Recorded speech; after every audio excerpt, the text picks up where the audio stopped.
ഇന്നത്തെ ഏറ്റവും പുതിയ വീഡിയോയിലേക്ക് ഇവർക്കും സ്വാഗതം. ഒരുപാട് പ്രേക്ഷകരുടെ നിരന്തരമായ ആവശ്യപ്രകാരം ഈ രാത്രി വൈകി അമരൻ എന്ന സിനിമയുടെ ബോക്സ് ഓഫീസ് റിപ്പോർട്ട് പ്രേക്ഷകരിലേക്ക് എത്തിക്കുകയാണ്. 17 ദിവസത്തെ അമരൻ എന്ന ശിവകാർത്തികേയൻ സിനിമയുടെ വേൾഡ് വൈഡ് കളക്ഷൻ പുറത്തു വരുമ്പോൾ 284 കോടി രൂപയ്ക്ക് മുകളിൽ ഒരു വമ്പൻ world wide gross collection cinema നേടിയെടുത്തിരിക്കുകയാണ്. ഇന്ന് 10 കോടിയിലേറെ വേൾഡ് വൈഡ് ഗ്രോസ് ആണ് ഞായറാഴ്ച പ്രതീക്ഷിക്കുന്നത്. അങ്ങനെയെങ്കിൽ 295 കോടി രൂപയ്ക്ക് മുകളിൽ വേൾഡ് വൈഡ് ഗ്രോസ് ഇന്നത്തോടെ സിനിമ എത്തപ്പെടും. ഇന്നലെ വരെയുള്ള റിപ്പോർട്ടുകൾ പ്രകാരം 182 കോടി രൂപയ്ക്ക് മുകളിൽ ഇന്ത്യൻ നെറ്റ് കളക്ഷനും 209 കോടി ഇന്ത്യൻ ഗ്രോസ് കളക്ഷനും നേടിയെടുത്ത സിനിമ ഈ ആഴ്ച തന്നെ 300 കോടി world wide gross collection touch ചെയ്യുന്നതാണ്. അമരൻ എന്ന ബ്ലോക്ക് ബസ്റ്റർ സിനിമ ഒരുപക്ഷെ ചില പ്രമുഖ പ്രൊഡക്ഷൻ ഹൗസിന്റെ നടന്മാരുടെ സിനിമയാണെങ്കിൽ ഇതിനോടകം തന്നെ 300 കോടി ഒഫീഷ്യൽ പോസ്റ്റർ വന്നനെ.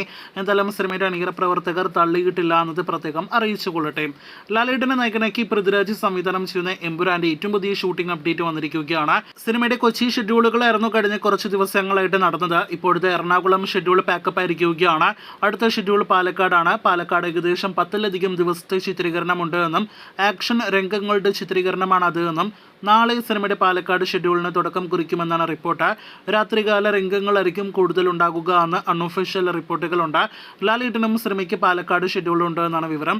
അടുത്ത ദിവസങ്ങളിൽ ശ്രീലങ്കയിൽ നിന്നും ലാലേട്ടൻ പാലക്കാട് എത്തുമെന്ന് ഉറപ്പാക്കപ്പെട്ടിരിക്കുകയാണ്.